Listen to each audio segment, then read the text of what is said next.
Important है। उसके अलावा सेकंड पॉइंट होता है लिक्विडिटी। जब भी चाहिए तब इस फंड को हम लोग लिक्विडेट कर सकते हैं क्या। लिक्विडेट का मतलब क्या होता है, हम लोग उसको कन्वर्ट कर सकते हैं क्या इजीली कैश में, ये भी हमारे लिए इंपॉर्टेंट है। अगर समझ लो कि कैश में इजीली कन्वर्ट नहीं हो सकता तो इसका मतलब वहाँ पे इन्वेस्टमेंट्स में कोई मीनिंग नहीं, तो लिक्विडिटी का पॉइंट देखा जाएगा। एंड लास्ट वन आता है प्रॉफिटेबिलिटी। ऑब्वियसली प्रॉफिटेबिलिटी का मतलब क्या, जब भी हम लोग इन्वेस्ट करने जाएंगे तो हम लोग ये सोचेंगे आपको कितना रिटर्न्स मिल रहा है, और आपने ऑब्जर्व किया होगा जितना रिस्क ज़्यादा उतना रिटर्न्स ज़्यादा। ओके, तो returns is depend upon your risk. If the person is ready to take a risk, अगर कोई भी पर्सन रिस्क करने के लिए रेडी है तो उसको ज़्यादा रिटर्न मिल सकता है, बट अगर रिस्क कम चाहिए तो रिटर्न्स भी क्या होगा, कम होगा। फॉर एग्जाम्पल, अगर मैंने सोचा कि मुझे रिस्क नहीं चाहिए इसलिए मैं बैंक के एफडी में पैसे इन्वेस्ट करूँगी, अगर मैंने लोगों ने एफडी में पैसा इन्वेस्ट किया तो ऑब्वियसली उसके ऊपर मिलने वाला रिटर्न, रेट ऑफ रिटर्न बहुत कम है। वहीं अगर हम लोग सोचते हैं कि हम लोग इक्विटी शेयर में इन्वेस्ट करेंगे, मिलने वाला रिटर्न्स भी बहुत ज़्यादा है बट रिस्क भी क्या है, बहुत ज़्यादा है। क्लियर हो रहा है, यस और नो। तो this are the 3 points which are to consider at the time of the investment. Clear है, समझा। इन्वेस्टमेंट करने से पहले ये 3 पॉइंट हम लोगों को कंसिडर करना चाहिए, राइट। अब देखो, इसके अलावा अभी हम लोग देखेंगे classification of the investments. We are having actually 2 type of investment. First one जहाँ पे हमारा रिटर्न है, अभी इसका कैटेगरी 2 के ऊपर होता है। पहला वाला होता है on the basis of holding. What, on the basis of holding. इसमें 2 कैटेगरीज बन जाएंगे, राइट। इसमें आता है current investment as well as non current investment. इसी को बोलते हैं लॉन्ग टर्म इन्वेस्टमेंट। ये लॉजिक समझ में आया जो मैंने क्या बताया, राइट है। क्या बताया, on the basis of holding investment का 2 टाइप्स है। एक करंट इन्वेस्टमेंट। करंट इन्वेस्टमेंट का मीनिंग क्या है, जो इन्वेस्टमेंट हमारे पास हमारे बिजनेस में only for the period of 1 year रहेगा, within the period of 1 year investment cancel हो जाएगा। That type of investment is known as a current investment. पता है तुम लोगों को, जो इन्वेस्टमेंट आपने ओनली 1 ईयर के लिए किया, ओनली 12 मंथ्स के लिए किया, उसको क्या बोला जाता है, करंट इन्वेस्टमेंट बोला जाता है, राइट ना। और जो इन्वेस्टमेंट हम लोग जो कर रहे हैं उसका पीरियड लॉन्ग टर्म है। लॉन्ग टर्म मतलब the investment which is made for more than 1 year. जो फंड हम लोगों ने इन्वेस्ट किया और उसका पीरियड अगर 1 ईयर से ज़्यादा है तो that is known as which investment, non current investment. Clear हो रहा है, ओके। और नॉन करंट इन्वेस्टमेंट का जो अमाउंट रिटर्न मिलेगा वो ऑब्वियसली 1 साल के बाद मिलेगा। तो non current investment balance sheet में दिखाया जाता है एसेट्स, वहाँ पे शो किया जाता है एसेट्स में, और वो भी स्पेशल अलग हेडिंग में नॉन करंट इन्वेस्टमेंट में शो करते हैं। पता है बैलेंस शीट का फॉर्मेट, और ये जो करंट इन्वेस्टमेंट है वो करंट एसेट्स के अंदर शो किया जाता है। क्लियर हो गया जो भी मैंने बताया, राइट है। तो we are having a 2 type of investment. First one is a current investment which the investment is hold for the period less than 12 month. जो इन्वेस्टमेंट लोगों ने लेस दैन 12 मंथ के लिए किया है उस इन्वेस्टमेंट को बोला जाता है करंट इन्वेस्टमेंट। ये कहाँ लिखा जाएगा, बैलेंस शीट के करंट एसेट्स में, और इनका अमाउंट कौन सा लिखा जाएगा, कॉस्ट प्राइस और market price which varies lower. ये रूल है इसका, बराबर ना। What is the cost price and what is the market price. समझ लो कि मैंने शेयर्स में फंड इन्वेस्ट किया और ये फंड इन्वेस्ट किया था 2 लाख का, तो 2 लाख के इक्विटी शेयर ले लिए, तो 2 lakh is our which price, cost price. इसी शेयर का आज के रेट में जो मार्केट में वैल्यू है उसको क्या बोला जाता है, मार्केट वैल्यू। समझो मैंने इन्वेस्ट तो 2 लाख में किया था बट अभी मार्केट में इसका वैल्यू 2,20,000 है, तो दोनों में से कौन सा रिकॉर्ड करना चाहिए, लोअर, राइट ना। तो लोअर कौन सा आएगा, 2 लाख आएगा। क्लियर है, ये रूल है, ओके। समझा कि नहीं समझा। Current investment is the investment which is hold for less than 12 month. जो हमारे पास है ओनली लेस दैन 12 मंथ के लिए, 12 मंथ से ज़्यादा ये इन्वेस्टमेंट हमारे पास नहीं होता, इसको हम लोग सेल करके कैश में कन्वर्जन कर लेते हैं। That type of investment is known as a current investment. First point clear है, यस और नो। अब ये करंट इन्वेस्टमेंट कहाँ पे रिकॉर्ड किया जाता है, this is recorded in the balance sheet of the heading of what, current assets. Amount कौन सा लिखा जाएगा, cost price means actual purchase price of investment, और मार्केट वैल्यू मतलब इस इन्वेस्टमेंट का ऑन दैट डेट, जो भी बैलेंस शीट का डेट है उस डेट को मार्केट में जो वैल्यू था इन दोनों में से लोअर वैल्यू रिकॉर्ड किया जाता है। समझ में आया करंट इन्वेस्टमेंट क्या है, येस और no, any doubt in this, okay. फिर आता है हमारा long term investment. Long term investment means the investment which is hold for more than 12 month. जो इन्वेस्टमेंट हम लोगों ने 12 मंथ से भी ज़्यादा पीरियड के लिए इन्वेस्ट करके रखा होगा तो उसको क्या बोला जाएगा, लॉन्ग टर्म इन्वेस्टमेंट, यस और नो। अब ये जो लॉन्ग टर्म इन्वेस्टमेंट है ये कौन से वैल्यू में रिकॉर्ड करते हैं और कहाँ, this is recorded in the balance sheet. पहला पॉइंट, बैलेंस शीट में नॉन करंट इन्वेस्टमेंट में रिकॉर्ड किया जाएगा, राइट ना। और नॉर्मली इसको रिकॉर्ड किया जाता है कॉस्ट प्राइस में। Which price, cost price. Cost price मतलब समझते हो, जिस प्राइस में हम लोगों ने इन्वेस्टमेंट्स को परचेज किया उसको क्या बोला जाएगा, कॉस्ट प्राइस बोला जाएगा, right. But some time if in your investment there is a drastic fall. Drastic fall का मतलब क्या होता है, अचानक से अगर हमारे इन्वेस्टमेंट का value because of any reason, market में बहुत सारे कंडीशंस होते हैं, उन कंडीशंस की वजह से अगर हमारा इन्वेस्टमेंट का वैल्यू फटाक से कम हो गया बहुत ज़्यादा, तो ऐसे सिचुएशन में हम लोग उसका मार्केट प्राइस रिकॉर्ड करेंगे। अदरवाइज नॉर्मली रिकॉर्ड क्या किया जाएगा, ओनली कॉस्ट प्राइस। देन ये जो था आपको type of investment on the basis of holding था, बराबर ना। अभी हम लोगों का दूसरा कैटेगरी आएगा type of investment on the basis of income. किसके बेसिस के ऊपर, इनकम के बेसिस के ऊपर। मतलब समझ लो अगर हम लोग बोले इन्वेस्टमेंट है तो इन्वेस्टमेंट में दो टाइप का इन्वेस्टमेंट होता है, एक on the basis of holding में दो category, and on the basis of what, returns. Returns का मतलब समझते हो, इनकम, हम लोगों को कितना इनकम मिल रहा है उसके बेसिस के ऊपर इसका दूसरा कैटेगरी आ जाएगा। सही है। अब ये on the basis of income, on the basis of returns होता है। We are having again in this two type of investment. एक ऐसा इन्वेस्टमेंट जिसके ऊपर मिलने वाला जो रिटर्न्स है, जो इनकम है वो फिक्स्ड, और एक ऐसा इन्वेस्टमेंट जिसके ऊपर मिलने वाला ये जो रिटर्न्स है वो फ्लक्चुएटिंग। फ्लक्चुएटिंग का मतलब क्या होता है, चेंजिंग, कम ज़्यादा। ओके, पहले इसको देखते हैं। Fix rate of return. Fix rate of return मतलब ये ऐसे इन्वेस्टमेंट है, हम लोगों ने अगर इसमें पैसा इन्वेस्ट किया तो मिलने वाला रेट ऑफ रिटर्न फिक्स रहेगा। This return is not depend upon companies profitability. ये कंपनी के प्रॉफिटेबिलिटी के ऊपर डिपेंड नहीं होता। हम लोगों को कंपनी में प्रॉफिट कम होने दो, ज़्यादा होने दो, we are getting a same rate of return, and that type of investment is known as a fix return investment. उनको क्या बोला जाता है, फिक्स रिटर्न इन्वेस्टमेंट। और ये हम लोगों को पता है, government bonds, debentures, preference shares, इनके सबके पहले परसेंटेज होता है ना, that is the rate of dividend और rate of what, interest. Yes और नो? ओके, समझ में आया? ऐसा रिटर्न्स है जो रिटर्न के ऊपर मिलने वाला, जो जिस इन्वेस्टमेंट्स के ऊपर मिलने वाला रिटर्न हमारा ऑलवेज फिक्स्ड रहेगा। This return is not depend upon the profitability of the company. Company में प्रॉफिट ज़्यादा हुआ तभी भी आपको सेम रेट ऑफ रिटर्न मिलेगा, मतलब same rate of what, dividend as well as what, interest मिलेगा।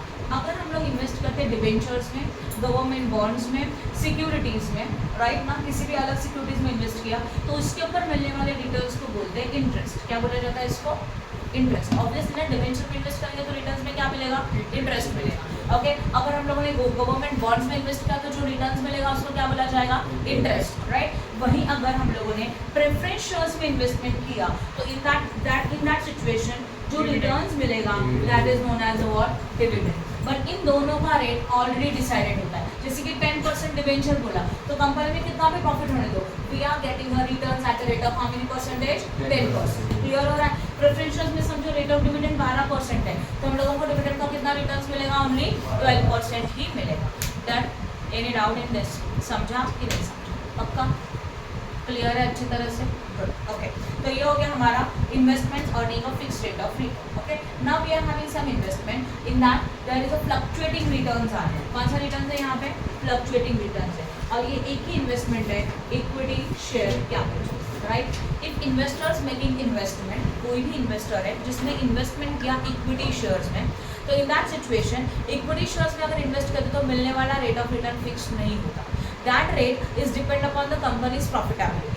कंपनी में ज़्यादा प्रॉफिट हुआ तो इनको ज़्यादा रिटर्न्स मिलेगा, मतलब इनका रेट ऑफ डिविडेंड ज़्यादा रहेगा। और अगर कंपनी में प्रॉफिट कम हो रहा है तो ऑब्वियसली मिलने वाला रेट भी क्या हो जाएगा? कम हो जाएगा।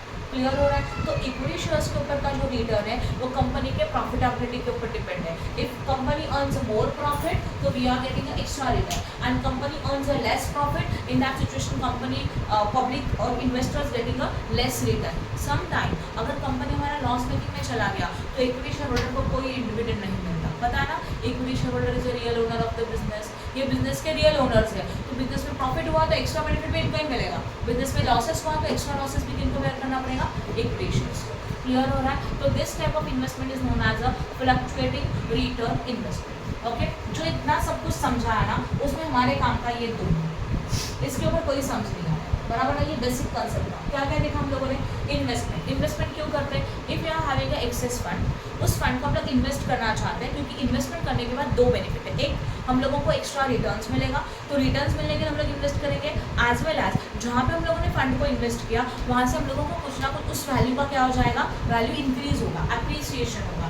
That's why there are the two reasons of investment. एक एग्जांपल बता देती हूँ। अगर समझ लो कि मेरे पास फंड है तो मैंने सोचा कुछ कहीं इन्वेस्ट करना, मैंने हाउस प्रॉपर्टी में इन्वेस्ट किया। हाउस प्रॉपर्टी में तो इन्वेस्ट होता है, तो मैंने कोई हाउस परचेस किया।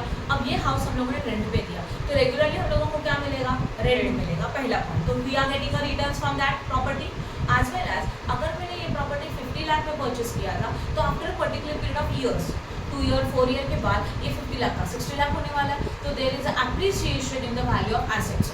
तो these are the 2 reasons of the investment. Clear हो गया इन्वेस्टमेंट के 2 रीजंस क्या है। उसके बाद अब हम लोग इन्वेस्टमेंट करेंगे तो इन्वेस्ट करने के से पहले हम लोगों को इन 3 पॉइंट्स का स्टडी करना जरूरी है। सिक्योरिटी, जहाँ पे भी आप फंड इन्वेस्ट करेंगे वो कितना सेफ है, उसमें सेफ्टी है कि नहीं, ये सोच के इन्वेस्टमेंट किया जाता है। First liquidity, is there any liquidity for the investment, investment को लिक्विडिटी है कि नहीं है। Liquidity means what, conversion of investment immediately into the cash में कन्वर्ट करना, उसको बोलते हैं लिक्विडिटी। अगर लिक्विडिटी है तो it is a more beneficial to us, because जब भी इमरजेंसी आएगा तो हम लोगों को ये फंड इजीली अवेलेबल हो जाएगा। ये समझ में आया लिक्विडिटी। एंड लास्ट वन आता है profitability. Obviously profitability is depend upon the risk factor. Okay, जितना बिजनेस में रिस्क ज़्यादा होगा उतना प्रॉफिट भी क्या रहेगा, ज़्यादा रहेगा। और अगर रिस्क कम है तो रिटर्न्स भी क्या होने वाले हैं, कम मिलने वाले हैं। तो these are the 3 factors which one we have to study before the investment. Investment करने से पहले आपको ये 3 फैक्टर का स्टडी करना जरूरी है एंड उसके बाद हम लोग इन्वेस्टमेंट करेंगे। राइट है ना, समझ में आया। Now this chapter is a personal investment, investment accounting. मतलब हम लोगों को यहाँ पे यही सोचना है कि अगर समझो मैंने कहीं पे इन्वेस्ट किया, राइट, तो इन्वेस्ट करने के बाद रिटर्न मिलेगा, तो अभी रिटर्न्स कौन सा होगा, किस तरह से होगा, उसका इंटरेस्ट क्या करेंगे, ये सब हम लोग इस चैप्टर में स्टडी करेंगे। मतलब इन्वेस्टर का लेजर समझते हो ना, जो पर्सन फंड इन्वेस्ट करता है उसको इन्वेस्टर बोला जाता है और वो अपना इन्वेस्टमेंट का लेजर और रिकॉर्ड किस तरह से रखेगा, ये सब हम लोग इस चैप्टर में देखेंगे। ओके, अभी इन्वेस्टमेंट का मैंने आपको 2 कैटेगरीज बोला था, on the basis of holding, on the basis of return. हम लोगों को जो क्वेश्चन है ना वो इसके बेसिस के ऊपर, फिक्स्ड रिटर्न है, फ्लक्चुएटिंग, इसके ऊपर कोई क्वेश्चंस नहीं है, बट फिर भी आपको पता होना चाहिए कि होल्डिंग के बेसिस के ऊपर इन्वेस्टमेंट का 2 टाइप्स होता है। एक current investment which is hold for less than 12 month and the non current investment which is hold for more than 12 months. Clear हो गया। अब इसको थोड़ा साइड में रखो। Now come to again this one, जहाँ पे हमारा रिटर्न फिक्स्ड है उसको क्या बोला जाता है, fixed rate of return investment, बराबर ना। और जहाँ पे हमारा रिटर्न फिक्स नहीं है उसको क्या बोला जाता है, फ्लक्चुएटिंग रेट ऑफ इन्वेस्टमेंट। समझ में आया। ओके, अभी आपको याद रखने का, देखो क्वेश्चन में आपको बोला नहीं रहेगा ये फिक्स्ड का और ये फ्लक्चुएटिंग का है। ये इन्वेस्टमेंट के एग्जांपल्स बताते हैं, debenture, government bonds, any type of securities जहाँ जिसके आगे परसेंटेज देख के रखा है फिक्स, राइट ना, वो फिक्स्ड है। प्रेफरेंशियल्स भी क्या है, फिक्स्ड है, क्योंकि उसके आगे डिविडेंड का रेट दिया रहता है। यस और नो। बट अगर सेकंड वाला एक ही कौन सा, इक्विटी शेयर, ये सिंगल इन्वेस्टमेंट है जो कौन सी कैटेगरी में जाता है, फ्लक्चुएटिंग। ओके, तो according to this type we are having 2 type of sums. Sum भी 2 टाइप के बनेंगे। आज हम लोग लेने वाले हैं इसको, इसका प्रैक्टिस होने के बाद हम लोग इसके ऊपर जाएंगे सेकंड कैटेगरी फ्लक्चुएटिंग के ऊपर। राइट ना, समझ में आया। तो क्वेश्चन में जो इन्वेस्टमेंट जहाँ कर रहे हो उसके बेसिस के ऊपर हम लोग समझ सकते हैं ये फिक्स रेट ऑफ रिटर्न वाला सम है कि फ्लक्चुएटिंग वाला सम। राइट है, यहाँ तक समझा। ओके, अभी देखो समझो हम लोगों ने इन्वेस्टमेंट किया, तो इन्वेस्टमेंट करेंगे तो amount we have to pay for that investment, that is known as a cost of investment. उसको क्या बोला जाता है, कॉस्ट ऑफ इन्वेस्टमेंट बोला जाता है। राइट है, देखो लक्ष्य समझा मैंने जो बोला हूँ। कॉस्ट ऑफ इन्वेस्टमेंट का मतलब होता है cost of purchase of investment. मतलब हम लोगों ने इन्वेस्टमेंट जिस वैल्यू में परचेज किया that value is known as a cost of investment. और ये कैसे कैलकुलेट करेंगे, एक सिंपल एग्जांपल लेते हैं। समझ लो कि हम लोगों ने हाउस प्रॉपर्टी परचेज किया 50 लाख, प्रॉपर्टी का वैल्यू 50 लाख है। उसके साथ जब परचेज करें तो ऑब्वियसली वी हैव टू पे द ब्रोकरेज ऑन दैट, देना पड़ेगा। एज वेल एज वो प्रॉपर्टी हम लोगों को खुद का नाम पे करना है, रजिस्टर करना है, तो उसके लिए हम लोगों को स्टैम्प ड्यूटी रजिस्ट्रेशन चार्जेस भी तो पे करने होंगे। राइट, ब्रोकरेज हम लोगों ने पे किया 1 लाख और stamp duty registration and extra all legal expenses समझ के अपनी बोर्ड के पेड किया 4 लाख। तो अगर आप सोचते हो कि ये प्रॉपर्टी मैंने कितने में परचेज किया, तो क्या सोचते हो, प्रॉपर्टी का वैल्यू कितना था, 50 लाख। देखो बोर्ड पे लिख दो और क्लियर हो जाए। एक्चुअली पर प्रॉपर्टी का वैल्यू कितना था, 50 लाख। ब्रोकरेज हमने कितने का पेड किया, 1 लाख का। उसके साथ 4 लाख का स्टैम्प ड्यूटी रजिस्ट्रेशन सब, तो टोटल प्रॉपर्टी आपने कितने में परचेस किया, 55 लाख। तो क्या किया आपने, एकदम नॉर्मल में जितना परचेस प्राइस उसमें सारे के सारे एक्सपेंसेस क्या कर दिए, तो when you are finding out the cost of investment, जब भी हम लोग cost of purchase of investment calculate करेंगे या तो परचेस प्राइस कैलकुलेट करेंगे, उस टाइम पे एक्चुअल परचेस प्राइस में जितने भी एक्सपेंसेस इन्वेस्टमेंट को परचेस करने के लिए क्रिएट हो रहा है, all that expenses add in the total cost. Clear हो रहा है, समझा कि नहीं समझा। तो actual purchase price as well as expenses generated at the time of purchase, इनका सबको टोटल करके आपको क्या मिलेगा, परचेस प्राइस ऑफ इन्वेस्टमेंट मिलेगा। देन इसमें कुछ डाउट है? ओके, फिर आता है हम लोगों का obviously sales price. Sales value of investment कैसे आएगा, sales value of investment. Okay, समझ लो हम लोगों ने प्रॉपर्टी को बेचा, सेल किया, अब वो हम लोगों ने सेल किया 55 लाख, कितने में सेल किया, अब हम लोग को रजिस्ट्रेशन का तो जरूरत नहीं है, बट बीच में एक ब्रोकर है, उसको हम लोगों ने पेड किया 2 लाख, राइट सिद्धार्थ, ब्रोकरेज को कितना पेड किया, एज अ ब्रोकरेज ब्रोकर को कितना पेड किया, 2 लाख। अभी आप ये सोचो कि एक्चुअल्स में इस प्रॉपर्टी को सेल करने के बाद हम लोगों को कितना फंड मिला, बोलो कितना फंड मिला, 53। कैसे, सेलिंग प्राइस कितना था, 55 का था, डील 55 में डन हुआ, पर उसमें से हम लोगों का जो एक्सपेंसेस था एज अ ब्रोकरेज वो 2 लाख का था, तो एक्चुअल्स में हम लोगों को कितना मिलेगा, 53 लाख, राइट है ना। तो सेल्स वैल्यू कैलकुलेट करते वक्त जितने भी एक्सपेंसेस जनरेट होते हैं, that all expenses are deducted for calculation of actual sales price. समझा? तो यहाँ पर हम लोग ने 2 रूल्स बता दें। पहला वाला क्या था, परचेस कर रहे हो और परचेस के टाइम पे जितना भी एक्सपेंसेस होगा वो सब कुछ ऐड है and you got the total purchase price. और जब आप सेल करते हो और सेल के टाइम पे जितना भी एक्सपेंस होता है वो क्या करना चाहिए, less, and you have to consider actual price which is received. 55 में सेल कर रहे हो और ब्रोकरेज कितना ले रहे हो, 2 लाख, राइट ना। तो हम लोगों को पैसा मिलेगा कितना एक्चुअल्स में, 53 लाख। तो this 53 lakh, yes, this is known as a what, actual realizable value, and this is also known as a sales value, right है? समझा कि नहीं समझा? सेलिंग प्राइस समझ में आया सबको? तो परचेस के टाइम पे एक्सपेंसेस क्या करने चाहिए, प्लस की माइनस, ऐड प्लस, और सेल्स के टाइम पे जितने भी एक्सपेंसेस हैं उनको क्या करना चाहिए, minus, and then you got actual sales price and purchase price. Then any doubt in this? अभी देखो जब इन्वेस्टमेंट करते हो तो ऑब्वियसली आपने शेयर्स परचेस किया, उसी शेयर्स को मार्केट में सेल किया, तो सेल करने के बाद हम लोगों को ये फाइंड आउट करना जरूरी है कि सेल के टाइम पे इसमें प्रॉफिट और लॉस हो, ऑब्वियसली चाहिए ना, नहीं तो मतलब ही नहीं है सेल करने के लिए और इन्वेस्टमेंट करने का कुछ मीनिंग ही नहीं। तो जब भी हम लोगों ने इन्वेस्टमेंट को सेल किया, after that compulsory we have to find out what, profit या तो लॉस। और वो कैसे आएगा, simple concept, selling price minus what, right ना। जो भी इन्वेस्टमेंट था वो जिस प्राइस में सोल्ड किया, that is your selling price. वो इन्वेस्टमेंट जिस प्राइस में आपने परचेस किया था, that is your cost price. दोनों को माइनस करो, पॉजिटिव अमाउंट आया तो प्रॉफिट और नेगेटिव आया तो क्या हो जाएगा, लॉस। देन समझा कि नहीं समझा, बोलो क्या डाउट है? मैम मतलब हम लोग ये चैप्टर में दोनों साइड से देखने वाले हैं। हम लोग इस चैप्टर में सिर्फ इन्वेस्टर पॉइंट ऑफ व्यू से देखने वाले हैं। हम लोग इन्वेस्टर हैं, हम लोग कंपनी के पॉइंट ऑफ व्यू से नहीं देखेंगे। हम लोग ये सोचेंगे वी आर द इन्वेस्टर्स, हम लोग कहीं पे भी पैसा इन्वेस्ट कर सकते हैं। इन्वेस्टमेंट कर रहे हैं, ठीक है ना, इन्वेस्टमेंट करने का आपको पता है शेयर में आप जब इन्वेस्टमेंट करते हो तो उसको होल्ड करके रखते हैं क्या, नॉर्मली नहीं। आज परचेस किया, थोड़े दिन रखा, होल्ड करके भी रख सकते हैं, बट ये हमारा डीलिंग वाला इन्वेस्टमेंट है। आज परचेस कर रहे हो, थोड़े दिन रख रहे हो, वापस उसको सेल कर रहे हो, सेल कर दिया तो ऑटोमेटिकली सेल में से कॉस्ट प्राइस माइनस करेंगे तो क्या मिल जाएगा, प्रॉफिट मिल जाएगा। प्रॉफिट भी हो सकता है या तो लॉस भी हो सकता है। तो बाय डिफॉल्ट जब भी इन्वेस्टमेंट सेल किया जाएगा कंपल्सरी आपको क्या फाइंड आउट करने का है, प्रॉफिट या तो लॉस। उसके लिए फॉर्मूला क्या है, selling price minus cost price. अब ये जो कॉस्ट है ना वो कैलकुलेट करने के 3 मेथड्स हैं, एक फीफो मेथड, एक वेटेड एवरेज मेथड एंड एक पर्टिकुलर मेथड। एक्चुअल्स में यूज जो होता है ना वो ये यूज होता है, बट फिर भी आपको सबका एक मीनिंग बता के रखते हैं कि मेथड्स क्या है। अब कॉस्ट कैसे, अब एक एग्जांपल ले लो। अभी क्या हम लोग पूरे साल में एक ही इन्वेस्टमेंट परचेस करेंगे क्या, नहीं, अलग अलग जगह के इन्वेस्टमेंट परचेस करेंगे, तो एक ही कंपनी का शेयर्स परचेस एंड सेल करते रहेंगे। तो अभी यही कंसेप्ट एज्यूम कर लो कि वी आर द इन्वेस्टर, हम लोग किसी एक कंपनी के शेयर्स को परचेस भी कर रहे हैं एज वेल एज सेल भी कर रहे हैं, ट्रेड कर रहे हैं। उसमें ट्रेड मतलब समझते हो ना, buying as well as selling activity दोनों हो रहा है। समझ लो स्टार्टिंग में 1 अप्रैल में हम लोगों ने कुछ इन्वेस्टमेंट परचेस किया, मतलब कुछ शेयर्स परचेस किया, राइट, परचेस किया 200 शेयर और उसको परचेस किया 20 में।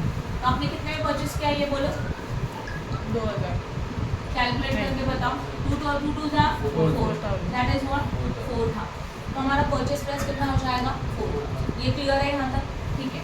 फिर अगेन 15 अप्रैल को हम लोगों ने और कुछ शेयर्स परचेस किए और जो 300 शेयर परचेस किए एट द रेट ऑफ 12, कितना हो जाता है 3600। सही है लिखा, समझ रहा है। देन अगेन 20 अप्रैल को हम लोगों ने और कुछ शेयर्स परचेस किए 200 share and eight the rate of 16, कितना होता है 5,200. Yes or no? So these are the different shares purchased. After that, first May हम लोगों ने शेयर को सोल्ड किया और 300 शेयर सोल्ड किया एट द रेट ऑफ 25. कितने में सोल्ड हो गया?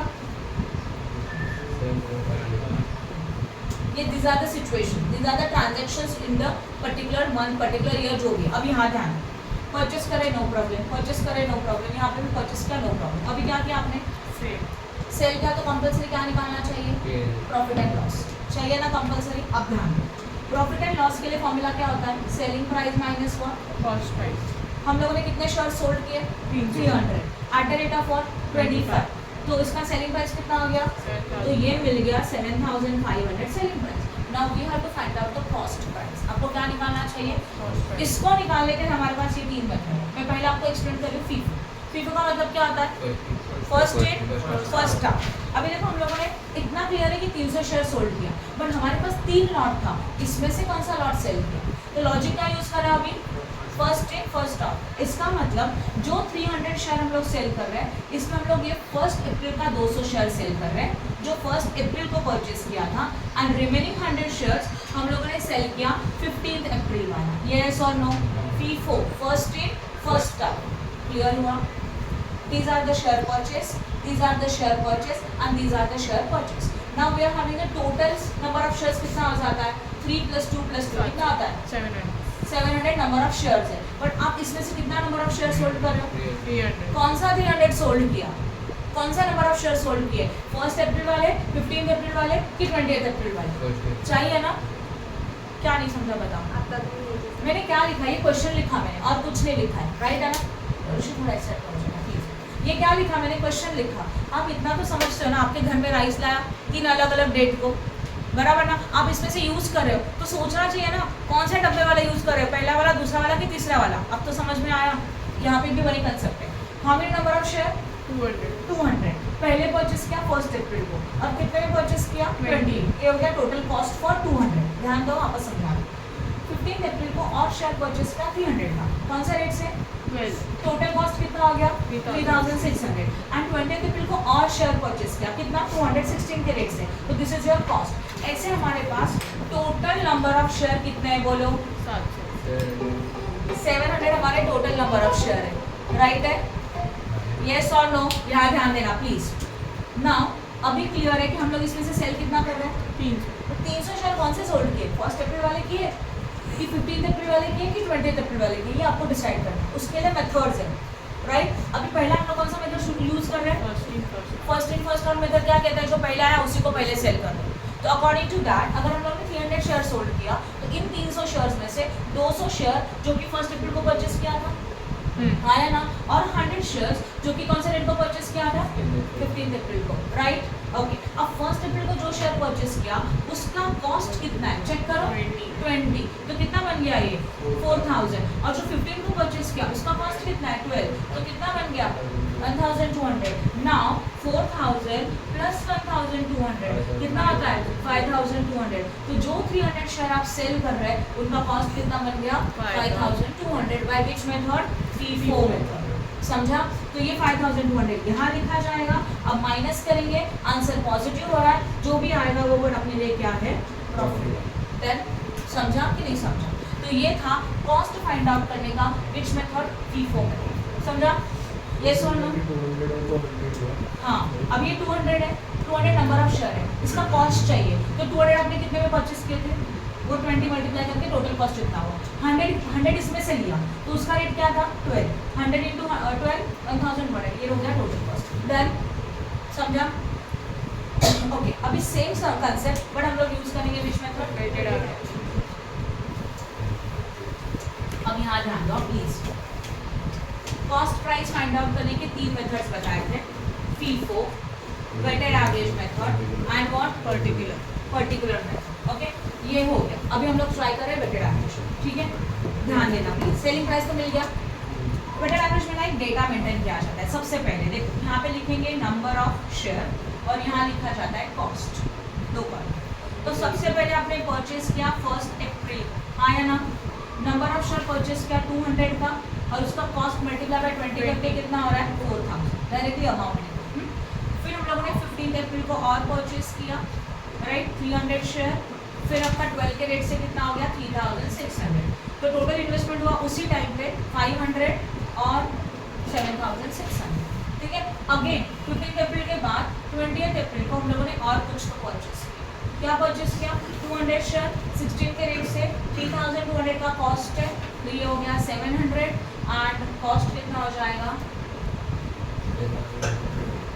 means we can say that now at this stage we are having total 700 number of share जिसका कॉस्ट है 10,800, राइट है, ओके। अब हम लोग सेल कर रहे हैं, सेल कितना शेयर कर रहे हैं, 300। सिंपल लॉजिक, 700 के लिए 10,800, तो 300 के लिए इसको बोलते हैं वेटेड एवरेज मेथड, और हर एक सब में यही मेथड यूज होता है। समझ में आया, क्लियर है, मतलब कुछ नहीं देख रहे हैं पहला कौन सा दूसरा कौन सा, सबका एवरेज करके एकदम वेटेड एवरेज मेथड यूज किया जा रहा है। तो करो कैलकुलेशन, 300 इंटू 10,800 डिवाइडेड बाय 700 करो, 300 इंटू 10,800 डिवाइडेड बाय 700 कितना आया, 4,628 पॉइंट निकाल दो। नाउ प्लीज यहाँ ध्यान देना, this is your cost price, आपने सेल कितने में किया उसको 7,500 में, कॉस्ट प्राइस कितना आया, ये माइनस करके आपको क्या मिलेगा, प्रॉफिट। नेगेटिव आता है तो लॉस, पॉजिटिव आता है तो प्रॉफिट, ये भी समझ में आया। अब हम लोग वेटेड एवरेज मेथड समझा, ओके। नॉर्मली समझ में हम लोग यही मेथड यूज करेंगे, क्रॉस मल्टीप्लिकेशन वाला, राइट ना, मतलब फिर कॉस्ट फाइंड आउट करके प्रॉफिट निकालेंगे और उसका पोस्टिंग करेंगे, प्रॉफिट या तो लॉस जो भी है। अब आता है पर्टिकुलर मेथड में होता क्या है ना, सेल किया 3,300 unit eight the rate of 25 और यहाँ लिखा है which is purchased on 15 April, clearly बोला, क्या बोला है, पर्टिकुलर मेथड क्लियरली बोला है, ये 300 शेयर हम लोग सोल्ड कर रहे हैं जिनको हम लोगों ने परचेज किया था कब, 15 अप्रैल को, यस और नो, ओके। तो अब इस सिचुएशन में जिनको हम लोगों ने 15 अप्रैल को परचेज किया था, तो 15 अप्रैल का कॉस्ट कितना है, 3,600, लिख दो, that is your particular method. Yes, directly lot दिया रहेगा कि किस में से आप सेल करें, उसको क्या बोला जाता है, पर्टिकुलर। बट 99.99% ये दोनों मेथड नहीं आएगा, कौन सा आता है, वेटेड एवरेज। बट फिर भी आपको पता होना चाहिए, फीफा है तो कंफ्यूजन नहीं, फीफा मतलब ये मेथड यूज हो, समझ में आया, यस और नो, क्लियर है। तो देखो अभी तक हम लोगों ने क्या क्या देखा, अगर हम लोग परचेस करते हैं तो परचेस के टाइम पे actual purchase as well as all your expenses add करें, शॉर्ट। सेल करते हैं तो सेलिंग प्राइस में से सारे एक्सपेंसेस को क्या करेंगे, minus, and that is your selling price actual entry करने के, ओके। सेल होने के बाद by default we have to find out profit या तो लॉस, कंपल्सरी निकालना ही होगा कि इस ट्रांजैक्शन में हम लोगों को प्रॉफिट हुआ कि लॉस हुआ। प्रॉफिट एंड लॉस कैलकुलेट करने के लिए फॉर्मूला क्या है, सेलिंग प्राइस माइनस हुआ कॉस्ट प्राइस। यहाँ ध्यान, सेलिंग प्राइस मतलब जिस प्राइस में आपने सेल किया वही होगा। कॉस्ट प्राइस कैलकुलेट करने के लिए 3 मेथड्स हैं, FIFO, weighted average, particular. FIFO में जो फर्स्ट इन फर्स्ट आउट है वो लॉजिक अप्लाई करके कॉस्ट ढूंढो, वेटेड एवरेज में कुछ पहला कुछ दूसरा नहीं, सबको एडिशन करके डायरेक्टली क्रॉस मल्टीप्लिकेशन करो, you got weighted average method, and particular method आपको डेट के साथ दिया रहेगा तो वो यूज करेंगे। ये समझ में आया, प्रॉफिट एंड लॉस हो गया। अभी एक इंपॉर्टेंट कंसेप्ट है x price and cum price. X price and cum price का मीनिंग देखने के लिए हम लोग पहले देखेंगे ये एग्जाम्पल, ओके। एग्जाम्पल में देखो क्या है, 2 parties are there, 2 persons are there, X as well as Y. ये मिस्टर एक्स है और ये मिस्टर वाई। मिस्टर एक्स ने अपना शेयर या तो इन्वेस्टमेंट सोल्ड किया, तो अगर एक्स ने सोल्ड किया तो वाई ने क्या किया रहेगा, परचेज। वही लॉजिक लिखा है, देखो मिस्टर एक्स अपना जो भी इन्वेस्टमेंट है उसके पास समझो इन्वेस्टमेंट में क्या है 8% डिबेंचर, तो मिस्टर एक्स ने 8% डिबेंचर सोल्ड किया ऑन 31 अगस्त 2016 टू मिस्टर वाई, तो मिस्टर वाई ने क्या किया रहेगा, परचेज किया रहेगा। सेल का कितना number of debenture, 5000 number of debenture, और सेल कितने में किया, 120, तो इसके लिए वो सेलिंग प्राइस है कितना, 5000 इंटू 120,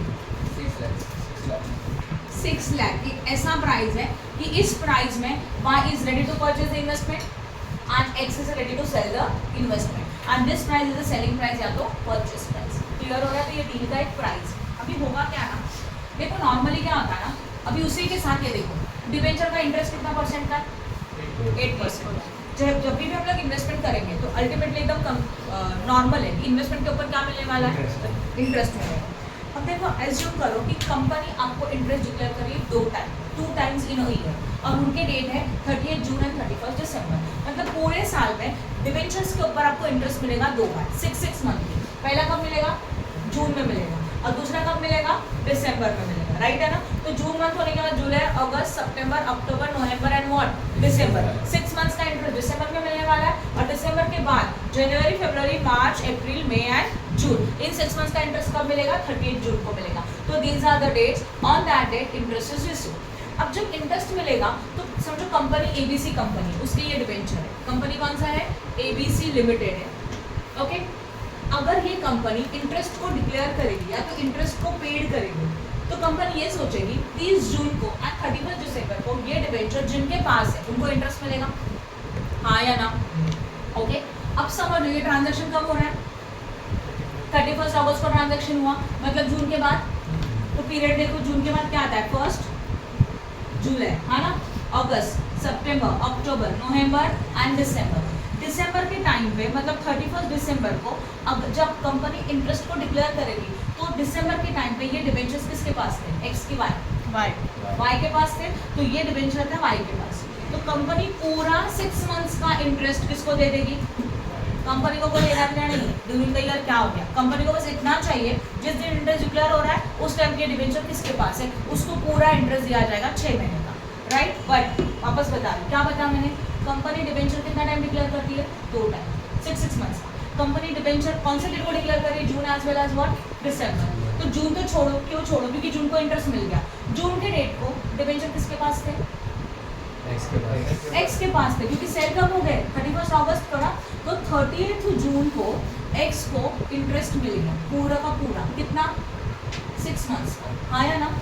अब उसके बाद देखो यहाँ से 1 जुलाई से लेकर दिसंबर तक अगर 6 महीना कंसिडर करेंगे तो अभी नेक्स्ट इंटरेस्ट कब मिलेगा, 31 दिसंबर को मिलेगा। उस टाइम पे ये डिबेंचर्स किसके पास है, तो इंटरेस्ट किसको मिलेगा, कितने मंथ्स का मिलेगा, 6 मंथ्स का। कंपनी नाउ लिसन, कंपनी ये डिसाइड नहीं करेगी कि कब परचेस किया, कुछ नहीं, कंपनी बस इतना देखेगी परचेस के टाइम पे अपने कंपनी के मतलब मेरे कंपनी के डिबेंचर्स किसके पास है, वाई के पास है ना, तो पूरा वाई को 6 महीने का इंटरेस्ट मिलेगा। बट जैसे आप बोल रहे वैसे इसका इनकम ही क्या 6 महीने का, नो, क्यों नहीं है, क्योंकि 31 अगस्त को मतलब यहाँ 31 अगस्त के टाइम पे ये डिबेंचर वाई ने परचेस किए थे, तो उसके पहले का इंटरेस्ट किसका था, एक्स, और उसके बाद में का इंटरेस्ट किसका था, तो वाई का इंटरेस्ट कितने मंथ का, ओनली 4 मंथ, अगस्त छोड़ दो ना, सितंबर, अक्टूबर, नवंबर, दिसंबर, और ये 2 महीने का इंटरेस्ट किसका है एक्चुअल में, 2 मंथ्स का एक्स का, बराबर ना, यस और नो। अभी इस डेट को 31 अगस्त को ना मिस्टर एक्स को पता है, आज मैंने ये सेल कर दिया ना, 6 महीने का इंटरेस्ट किसको मिलने वाला है, वाई को मिलेगा और किसी को नहीं मिलेगा। तो ये जो डेट है ना डील वाला 31 अगस्त, उसी टाइम पे मिस्टर एक्स बोलेगा कि आपको तो पूरा 6 महीने का मिलेगा, बट इस 6 मंथ्स में से 2 महीने का इंटरेस्ट तो मेरा है, तो इस प्राइस के साथ ना मुझे मेरा इंटरेस्ट भी दे दीजिए, समझ में आ रहा है। तो एक्स डील के टाइम पे, क्योंकि मिस्टर एक्स को पता है कि ये डिबेंचर्स किसके पास जाएंगे, वाई के पास, और वाई को पूरा 6 महीने का कंपनी से मिलने वाला है, बट एक्चुअल देखा जाए तो 6 मंथ्स में से 2 मंथ का इंटरेस्ट एक्स का है, राइट है, और 4 मंथ का इंटरेस्ट किसका है, वाई का है। तो जब डील होगा यहाँ 31 अगस्त, समझो आज का दिन 31 अगस्त है, इस दिन में एक्स सेज दैट मैं आपको डिबेंचर बेच रहा हूँ ना, डिबेंचर को पैसा दे दूँ, राइट, मतलब कितना मिलेगा, 6 लाख तो मिलेगा, एज वेल एज 2 महीने का इंटरेस्ट कैलकुलेट करके इंटरेस्ट भी आएगा। अब 2 महीने का इंटरेस्ट कैसे आएगा, देखिए, interest on debenture for 2 month, हाँ यहाँ ध्यान देना, कितने नंबर ऑफ डिबेंचर है, 5000, interest is always calculated on the face value, that is a what, ये देखो लिखा है मैंने 100, और कितना परसेंट है, देखो 8, तो क्या आएगा 8/100 इनटू कितने मंथ्स के लिए, 2 मंथ्स के लिए, करो कैलकुलेशन, 5000 इंटू 100 इंटू 8/100 इंटू 2/12 कितना आ रहा है, 66 नहीं 6667 राउंड अप करके देख लेते हैं। तो एक्स को पता है कि ये 2 महीने का इंटरेस्ट तो मेरा इनकम है, तो एक्स बोलेगा मैंने आपको डिबेंचर बेचा 6 लाख में, वो भी पैसा दे दो, ऊपर से ये भी दे दो, एंड वाई इज एग्री, बराबर ना। नाउ इन दिस सिचुएशन अभी देखा वाई ने क्या क्या पे किया, एक्स को 6 लाख पे किया, डिबेंचर का प्राइस आज मिला 6607 पे किया, किसके लिए, इंटरेस्ट के लिए। तो ये जो इंटरेस्ट है वो अलग से है और 6 लाख का प्राइस अलग है, तो इसको बोलते हैं एक्स प्राइस, इसको क्या बोला जाता है, एक्स प्राइस, समझ में आ रहा है, means in this price interest is not included, बराबर है। तो प्राइस के साथ मिस्टर वाई ने इंटरेस्ट अलग से दे दिया, बराबर है, उसको क्या बोलते हैं, एक्स प्राइस। और वाई ने समझो बोला, वाई ने बोला ठीक है इंटरेस्ट दूंगा, एज्यूम करो 6 लाख में इंटरेस्ट इंक्लूड है, ऐसा प्राइस है कि जिसमें 6 लाख में इंटरेस्ट क्या है, इंक्लूडिंग है, तो मैं ऊपर से कुछ नहीं दूंगा, ये इसमें इंटरेस्ट है, इसमें प्राइस है, तो this price is known as a cum price. बस इतना ही है। एक्स प्राइस कम प्राइस समझा? तो एक्स प्राइस मीन्स ऐसा प्राइस जिसमें इंटरेस्ट इंक्लूड नहीं है, तो उस प्राइस के साथ इंटरेस्ट अलग से दिया जाएगा, that price is known as ex price. And cum price means what, and in that price interest is already included, वहाँ को सेपरेटली कुछ भी देने का जरूरत नहीं है, and that is known as a what, cum price. बोलो। तो नॉर्मली पब्लिक पूरा एक्स प्राइस ही लेगा ना? नहीं, वो डिपेंड्स ऑन दोनों के इसके ऊपर, राइट ना। अभी एक सेल करा, वहाँ परचेस करे, दोनों में एग्री होना चाहिए। मैंने बोला मैं ऊपर से इंटरेस्ट नहीं दूंगा, एज्यूम करो इसमें इंटरेस्ट इंक्लूड है और एक्स रेडी है, तो that price is come price. तो हम लोगों को क्या करना पड़ेगा, ये जो कम प्राइस है ना, इसमें से हम लोग इंटरेस्ट अलग से निकालेंगे और फिर जो मिलेगा वो एक्स प्राइस होगा, जो एक्चुअली डिवेंचर का प्राइस है। समझ में आया? वो तो अगर फाइंड आउट करने बोला रहेगा तो करना ही पड़ता है, क्योंकि इंटरेस्ट का अलग एंट्री करते हैं और एक्चुअल डिवेंचर के प्राइस का अलग से एंट्री करते हैं। क्लियर हो रहा है? तो अभी सिंपल सेंटेंस में समझो, आपको ये समझा तो गुड, नहीं समझा तो साइड में रख दो। अब क्या समझोगे, x price means the price, in that price interest is not included, and cum price means the price, and that price interest is already included. बस ये इसका सिंपल सेंटेंस में मीनिंग है, बराबर है। बट कौन सा इंटरेस्ट, क्यों आया, कहाँ से आया, ये सब पूछना। समझ में आया? ओके। अभी एक्चुअल्स में इसमें हम लोगों को अकाउंटिंग ट्रीटमेंट क्या है, मतलब क्या प्रिपेयर करना है। In this chapter normally they say that prepare a ledger, इसमें जर्नल एंट्री नहीं आता, जो भी आता है सिर्फ लेजर आता है। किसका लेजर? इन्वेस्टमेंट का लेजर। अगर समझो हम लोगों ने इक्विटी शेयर में इन्वेस्ट किया तो इसके ऊपर लिखेंगे इक्विटी शेयर कैपिटल, ओके, जो कंपनी में इन्वेस्ट किया, प्रेफरेंशियल में इन्वेस्ट किया तो प्रेफरेंशियल कैपिटल, डिबेंचर्स में इन्वेस्ट किया तो जो परसेंटेज है वो देखते 8%, तो 8% डिबेंचर का। तो हम we are going to prepare which account, investment account. Account आएगा तो टी फॉर्मेट आएगा, ये इसका मिडिल वाला लाइन है, this one is a debit and this one is a credit. Debit में क्या क्या देखो, ऑब्वियसली यहाँ पे एक कॉलम आएगा ऑन डेट, डेट इज बहुत इंपॉर्टेंट है इस चैप्टर। जिस डेट को परचेस किया, जिस डेट को सेल किया, वो पूरा डेट चाहिए। डेट के बाद पर्टिकुलर्स, यहाँ पे भी एक छोटा सा कॉलम क्या आएगा, डेट आएगा। डेट के बाद पर्टिकुलर्स, इसको बोलते हैं नॉमिनल वैल्यू। क्या बोला जाएगा इसको, जो शेयर्स या तो जो डिबेंचर आपने परचेस किया उसका नॉमिनल वैल्यू यहाँ पे आता है, उसका इंटरेस्ट एंड ये अमाउंट। इस अमाउंट को नॉर्मली कंसिडर करते हैं कॉस्ट, मतलब जो भी है, पर इसमें इंटरेस्ट इंक्लूडिंग नहीं रहेगा। क्यों नहीं रहेगा, इंटरेस्ट अलग से लिख रहे हो ना, तो इसमें वापस इंटरेस्ट इंक्लूड करके लिखेंगे तो इंटरेस्ट का डबल एंट्री हो जाएगा। तो ये जो अमाउंट है ना, it is always x price. ये कौन सा प्राइस रहता है, हमेशा एक्स प्राइस ही होता है। क्लियर? तो अगर हमारा क्वेश्चन में कम प्राइस दिया रहेगा तो इंटरेस्ट कैलकुलेट करके माइनस करेंगे and remaining ex price you have to write down this. समझ में आया? ये है हमारा डेबिट। क्रेडिट में भी same column, date, particulars, nominal value, interest and what, amount. Okay, अब पोस्टिंग कैसे होगा, सबसे पहले opening balance. Opening balance investment हमारे एसेट से की लाइन में, all assets having which balance, debit की क्रेडिट, डेबिट बैलेंस, राइट ना, वो भी याद नहीं रहता तो बैलेंस शीट तो याद है। यहाँ लायबिलिटी होता है, यहाँ पे क्या होता है, एसेट्स का ओपनिंग बैलेंस क्रॉस जाता है, ये तो याद रख सकते हो। तो ओपनिंग बैलेंस यहाँ पे आएगा टू बैलेंस ब्रॉट डाउन, ये है हमारा ओपनिंग बैलेंस। ये मैंने आपके लिए लिखा है, ओपनिंग बैलेंस लिखने का जरूरत नहीं, समझा। ओपनिंग बैलेंस मतलब हमारे पास लास्ट ईयर का कुछ इन्वेस्टमेंट है, तो लास्ट ईयर के लिए वो क्लोजिंग था, करंट ईयर के लिए क्या बन जाएगा, ओपनिंग बैलेंस, राइट अक्षया। और ओपनिंग बैलेंस सारा यहाँ पे आएगा, जो भी है। क्लियर? कैलकुलेशन कैसे करने बाद में। अगर ओपनिंग डेबिट में तो क्लोजिंग कहाँ रहेगा, क्रेडिट में, तो क्लोजिंग बैलेंस कहाँ पे आता है, क्रेडिट में। By balance what, carried down, और जो भी nominal value, interest and amount, खत्म। ओके, अगर इन्वेस्टमेंट्स को परचेस किया, जर्नल एंट्री बताओ, कौन बताएगा। We are going to purchase the investment, क्या एंट्री बनता है, investment account debit to what, cash, bank, जो भी है, बट नॉर्मली बैंक लिखेंगे क्योंकि पैसा अकाउंट के थ्रू जाता है। अभी देखो पोस्टिंग कैसे बनेगा, इन्वेस्टमेंट अकाउंट के डेबिट साइड में व्हाट, टू बैंक, तो परचेस किया तो कहाँ जाता है, डेबिट में, हाँ या ना। अभी देखो हम लोग हर टाइम पे एंट्री बनाते नहीं बैठेंगे, तो आपको क्लियर होना चाहिए कि परचेस किया तो एंट्री कहाँ पे जाता है, डेबिट। वही सेल किया तो क्या होगा, बैंक टू इन्वेस्टमेंट होगा, मतलब इन्वेस्टमेंट के क्रेडिट साइड में क्या लिखेंगे, बाय बैंक अकाउंट, सही है। जो भी अमाउंट है वो यहाँ पे सेल वाला एंट्री होगा, राइट है। ओके, अगर सेल करते हैं तो सेल के बाद कंपलसरी क्या चाहिए, प्रॉफिट या तो लॉस चाहिए, हाँ ना। अगर लॉस हुआ तो एंट्री बनाओ, क्या आता है, profit and loss account debit to what, investment, profit and loss account debit to what, investment account, right है। एंट्री कैसे बनेगा, फिर इन्वेस्टमेंट अकाउंट के क्रेडिट साइड में क्या आएगा, बाय पीएनएल, तो ये क्या बन गया, लॉस ना, तो लॉस हो गया तो कहाँ पे, क्रेडिट। समझ में आ रहा है क्यों?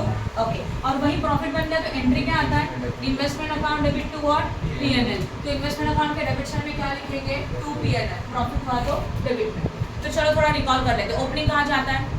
डेबिट। क्लोजिंग कहाँ जाता है? Credit. Purchases debit, sales credit. Sale के बाद प्रॉफिट एंड लॉस चाहिए। प्रॉफिट हुआ तो डेबिट, लॉस हुआ तो क्रेडिट। अभी इंटरेस्ट मिला, इंटरेस्ट मिलता है ना इन्वेस्टमेंट किया तो उसका एंट्री क्या आएगा? Bank account debit to what? Investment. क्योंकि वो इंटरेस्ट यहीं पे जाएगा ना, तो कौन सी साइड में? क्रेडिट साइड में, टू बैंक अकाउंट। तो इंटरेस्ट मिला तो भी कहाँ पे? इंटरेस्ट या तो डिविडेंड जो भी मिल रहा है आपको कहाँ जाएगा? Credit. Any doubt in this? पूरा इसके अलावा कुछ नहीं आता। डेबिट क्रेडिट क्लियर है? यस और नो?